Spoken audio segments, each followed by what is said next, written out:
Students, welcome to our webinar. All right, so you should be seeing my screen. And again, students, welcome to our webinar. We understand, again, my name is Unique Dennis, the examinations manager here at CMU. Now we understand that our first, second, and third year students will be doing face-to-face written examinations for the first time, with the exception of our engineering students. So we understand that some of you are nervous regarding your examination. This is one of the purposes for our presentation today. All right, so the objective of our presentation is to educate you about our examination processes and to ensure that you are adequately prepared to sit your examination. Now, exams will be held at the venues as stipulated on your exam timetables. It will be held on the Palisados, Port Royal, Monique, and the Sam Sharp campuses. Now, we implore you to read and understand your rights and regulations as outlined in the CMU Student Handbook. And of course, it's a section that states examination regulations. Now, we will have a chief invigilator assigned to each examination room. And it is a responsibility of the chief to ensure that our examinations are conducted smoothly, efficiently, and in strict accordance with the university's examination regulations. Now, importantly for us is the dress code. Now, you are required to wear your uniform to the examinations. So for our Marine students, you're required to wear your uniform as outlined in your cadet internal regulations. Now, for all other full-time programs, you're required to wear your day-to-day uniform, your white shirt, black pants, skirt, black shoes, plain black socks, your epaulette, representing your program of study, as well as your plain white undershirt. No, we will not permit any cardigan, jackets, or anything over your uniform. If you are permitted to wear TAMs for religious reasons, you must bring with you that permit that you will present to the invigilator at the examination venue. All right, and the invigilators are permitted to check and search your TAMs before permitting you to enter the examination room. All right, and it's going to be a lot of information, so we invite you, we encourage you probably to take a screenshot, a snap of the slides that will be on the screens. All right. No, it is the responsibility. We're going to go right into cadet's responsibility. No, it is a responsibility of each candidate to ascertain the date, times, and venue of the examinations for which you have been registered. No, candidates, you are obligated to track your examination timetable to the date of the examination. What that means is, for reasons, unforeseen circumstances, university has the right to make adjustment to examination timetables. So we do not want you to miss an examination because you have the older timetable that was probably published from November 30th, all right? So we want you to check the timetable up to the date of your examination to make sure you're there. All right, now students, if you're absent from the examination owing to misreading the timetable, you shall be liable for the normal penalties for being absent from an examination, which is an F grade and a failing grade. All right, now candidates should be at the examination room at least 15 minutes before the scheduled start time. And of course, if you arrive late, no additional time will be given. Now, for those of our students who have read their student timetable and identify examination clashes, you were encouraged and advised that you must submit an examination clash form to the examination center. Now, having submitted an examination clash to the center on the day of your examination, you are required to report at 8:30 a.m. First of all, what is an examination clash? Examination clash over those students who have more than one examination at the same day and the same time. So it means we would permit you to do one exam in the morning and another one in the afternoon. All right. And oftentimes it is our students who are doing reset, supplementals, or repeat who find themselves having examination clashes. Now, students, during an examination clash, we place you in a quarantine environment. Now, during this status, you are not allowed to use any electronic device, including mobile phones, computer, tablets, whether or not they have internet access. Now, you are allowed to use printed, written notes, and textbooks during your downtime. Right? You're not allowed to leave the examination room, and therefore we advise that you take along with you lunch, snacks, etc. Now, if it is that you must use the restroom during the time that you are in quarantine, you must advise the invigilator who will accompany you to the restroom. You are not permitted to be outside of the room unsupervised. All right.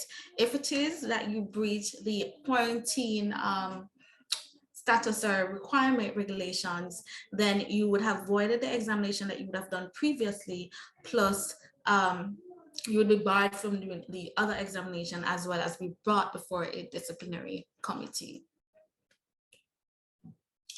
All right, so admitting you into the examination room, we're going to look at that now. Again, we advise students, you must get to the examination venue at least 15 minutes before.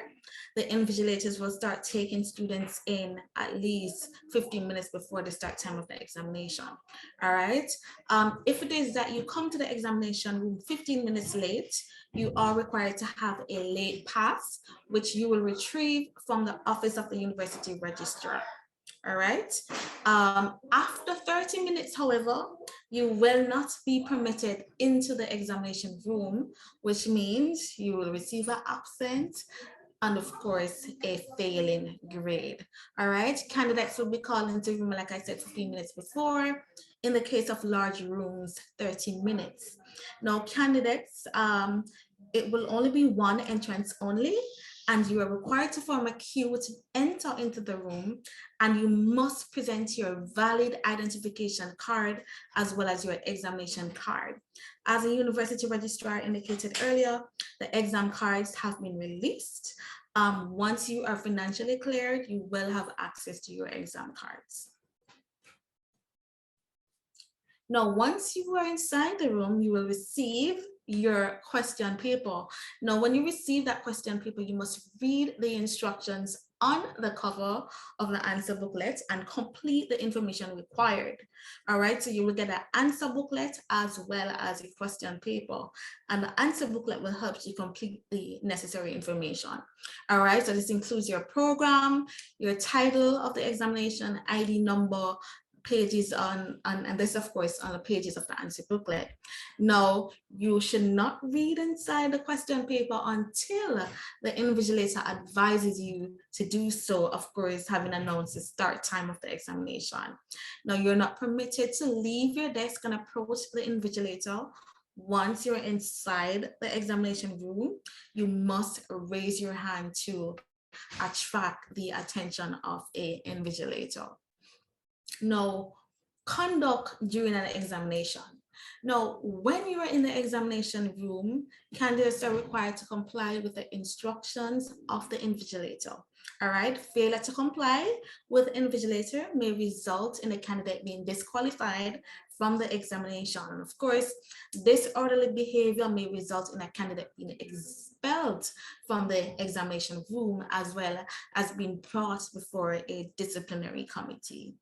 Now, candidates are not permitted to leave the exam room before the first 30 minutes of the examination. And this is very important, students. You're not permitted to leave before 30 minutes, as well as the last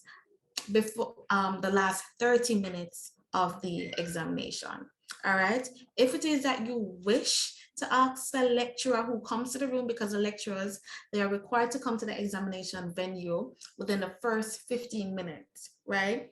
If it is that the lecturer is at the room and you have a question, you must raise your hand. Unfortunately, the lecturer will not be able to come to you, but they will respond to your question at the front of the room. Now, if you leave the examination room, you shall not be readmitted unless throughout the period of your absence, you were continuously under the supervision of an invigilator. All right. Now you are required to supply yourself with pens, pencils, rulers, etc. You're not allowed to borrow anything when you are inside the examination room. All right. And of course, absolutely no use of mobile phones inside the examination room. And I'm sure the Dean of Discipline, Mr. Malcolm, and his team will elaborate more on those later. Now, each candidate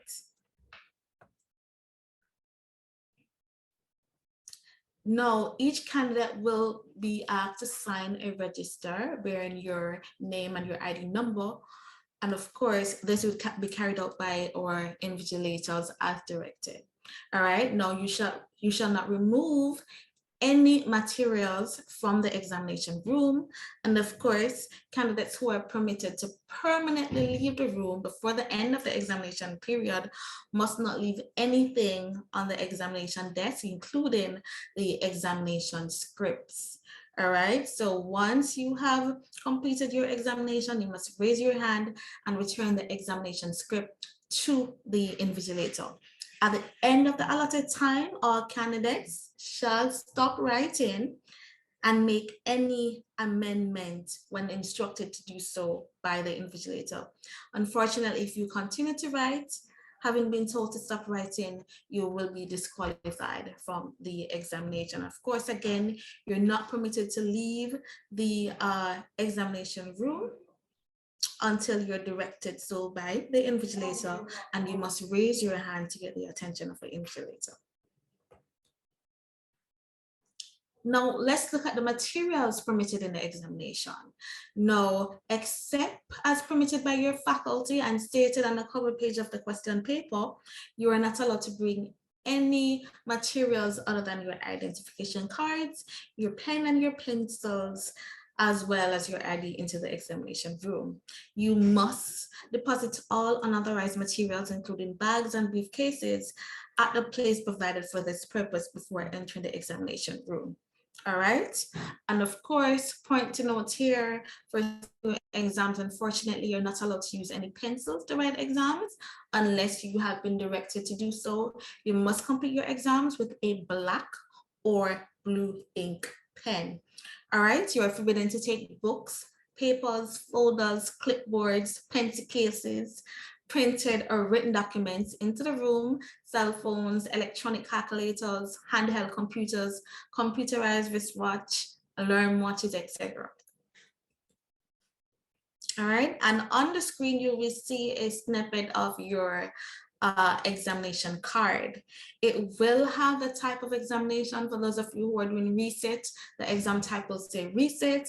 If it is that you're repeating, it will say repeat. And if it is a regular exam for you, it will say regular. All right, now point to note here, your examination card is your exam receipt. What does it mean? It means that if it is that you are doing this exam for the first time in year 1, you should keep your receipt to the end of year 4. All right, should anything happen, you will always need your exam card, which is evident that you completed an examination.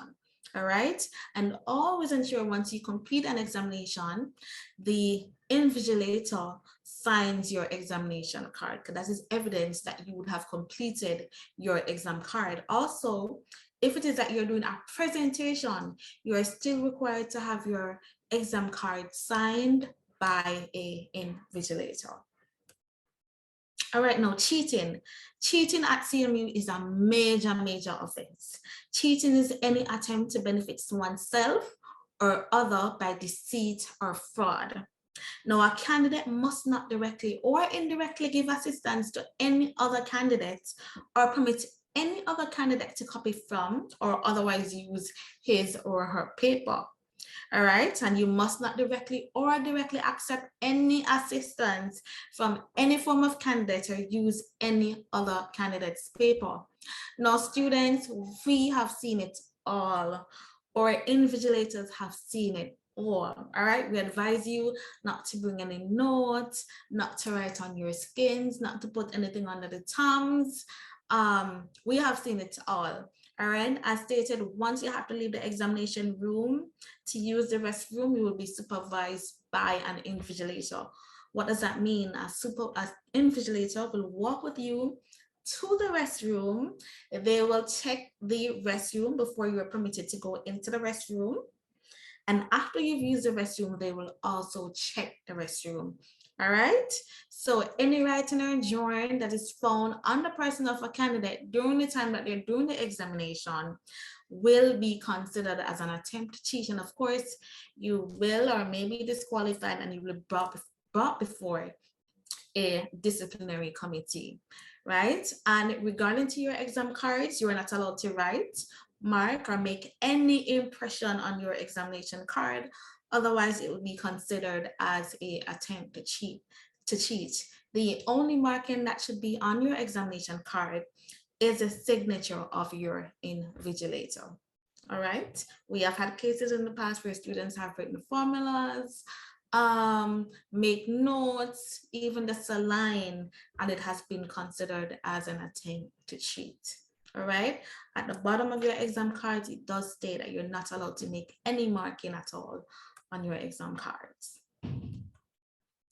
Now, regarding extra time, unfortunately at CMU, extra time is not permitted, all right? It's not permitted for reading question paper, for candidates who arrive late, for you to complete any sentences after the end time of the exam has been announced, nor for you to get extra time should you have any medical emergencies. Unfortunately, we do not give any extra time. All right, the only time we give extra time is under the directive of the university registrar in cases of unforeseen circumstances. Of course, if it is a university deems it fit that you must be rewarded extra time. All right, this marks the end of our presentation.